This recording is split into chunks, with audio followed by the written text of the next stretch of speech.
ওনার সাথে আমি প্রায় 484 দিন হসপিটালে বিগত 5 বছরে থেকেছি। দুর্ভাগ্য বাংলাদেশের জাতীয়তাবাদী দলের তা নয়, বাংলাদেশের। কারণ বাংলাদেশের এমন এক আপসহীন নেত্রী, দেশনেত্রী বেগম খালেদা জিয়া, বিএনপির চেয়ারপারসন, আজকে 30শে ডিসেম্বর ভোর 6টায় এবার কেয়ার হসপিটালে চিকিৎসারত অবস্থায় ইন্তেকাল করেছেন। ইন্না লিল্লাহি ওয়া ইন্না ইলাইহি রাজিউন। আল্লাহ রাব্বুল আলামিন ওনাকে বেহেশত নসিব করুক এবং ওনাকে বেহেশতের সর্বোচ্চ আসনে স্থান দিক। আল্লাহর কাছে আমরা এই দোয়া করি। কিন্তু আজকে যার সম্পর্কে কথা বলছেন, সত্যিকার অর্থে ওনার সাথে আমি প্রায় 484 দিন হসপিটালে বিগত 5 বছরে থেকেছি, আমি আর মাসুদ। এবং উনি বাংলাদেশ জাতীয়তাবাদী দলের চেয়ারপারসন। উনি একজন সন্তানের মা, উনি একজন পরিবারের প্রধান, উনি দেশের সাবেক 3বারের প্রধানমন্ত্রী। সর্বোপরি উনি একজন অভিভাবক। তিনি সব সময় দেশের জন্য, দেশের মানুষের জন্য, দেশের মানুষের পক্ষে, দেশের স্বাধীনতার পক্ষে কথা বলার জন্য সব সময় উনি চিন্তা করতেন এবং কোনো সময় মানুষের কষ্ট হয় এই ধরনের কোনো কার্যক্রমকে উনি উৎসাহ দিতেন না। এবং ওনার জ্যেষ্ঠ পুত্র বিএনপির ভারপ্রাপ্ত চেয়ারম্যান জনাব তারেক রহমান, উনি এখন দলের আজকে গণতন্ত্র পুনরুদ্ধারের 31 দফার কর্মসূচির মাধ্যমে বাংলাদেশের আজকে জাতীয় নেতা। উনিও ঠিক মায়ের মতোই, মা যেরকম আপসহীন, উনিও সবসময় দেখবেন উনি সিদ্ধান্ত যেটা গ্রহণ করেন সেটা বাস্তবায়নের জন্য সবসময় সচেষ্ট থাকেন।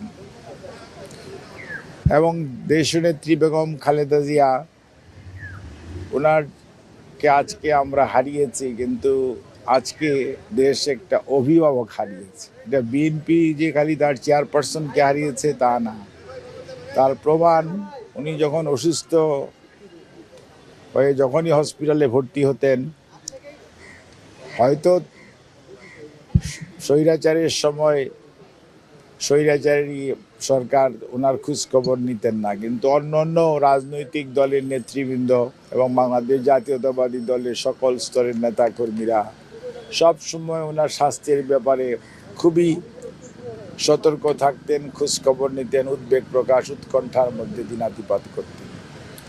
কিন্তু এইবার উনি ভর্তি হওয়ার পরে ওনার শরীরের অবস্থা যেহেতু খারাপ ছিল, উনি যেই দিন আপনার হসপিটালে ভর্তি হলেন ওই দিন শরীরটা ওনার বেশ, অ্যাকচুয়ালি 22 তারিখ রাত্রে ওনার শরীরটা বেশি খারাপ ছিল।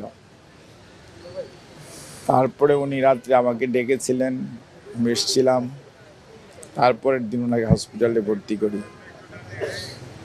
এবং উনি চিকিৎসকদের পরামর্শ মোতাবেক সবসময় চিকিৎসা গ্রহণ করতেন এবং সবসময় চিকিৎসকদের কথা অনুযায়ী চলার চেষ্টা করতেন। এবং ওনার চিকিৎসার সাথে সত্যিকার অর্থে বাংলাদেশের ডাক্তাররা, হয়তো এবার কেয়ার হসপিটালটা আমরা ব্যবহার করেছি, কিন্তু এবার কেয়ার হসপিটালের ডাক্তারদের বাইরে দেশের স্বনামধন্য চিকিৎসকরা দায়িত্ব পালন করেছেন ওনার চিকিৎসার জন্য। এবং নিউ ইয়র্ক এবং জন হপকিন্সের, মানে মাউন্ট সিনাই এবং জন হপকিন্সের চিকিৎসকরা ওনার চিকিৎসার ব্যাপারে দায়িত্ব পালন করেছেন। লন্ডনের আপনার লন্ডন ব্রিজ হসপিটাল বলেন, তারপরে আপনার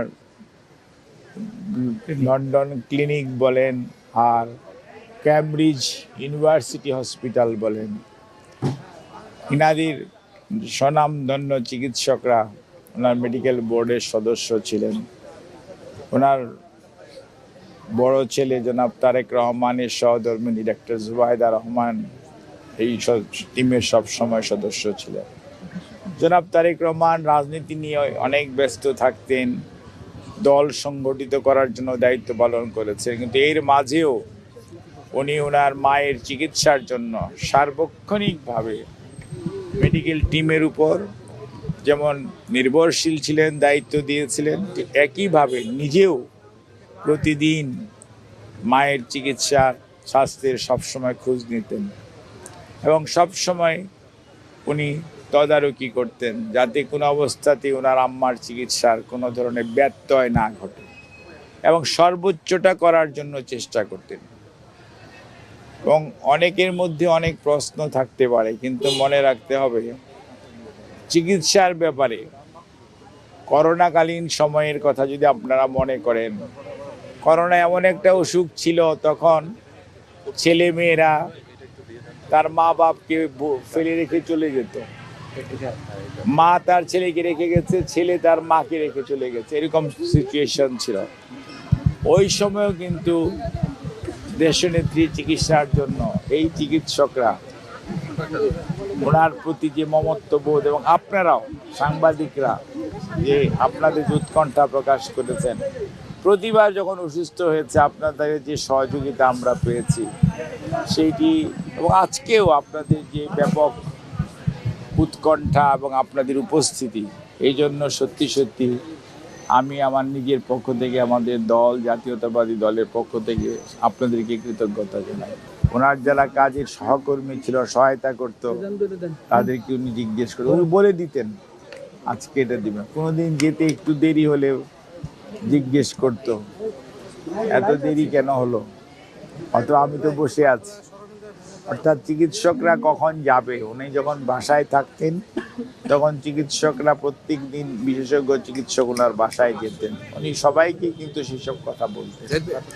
কাজেই আমি আজকে এই দিনে আমি বলবো যে চলেন আমরা সবাই আল্লাহ রাব্বুল আলামিনের কাছে ওনার আল্লাহ বেহেশত নসিব করুক সেজন্য দোয়া করি, এবং জাতীয়তাবাদী দলের সকল নেতা কর্মীকে এই কষ্ট সহ্য করার এবং ভারপ্রাপ্ত চেয়ারম্যানকে এই কষ্ট সহ্য করে দায়িত্ব পালন করার আরো তৌফিক দিন।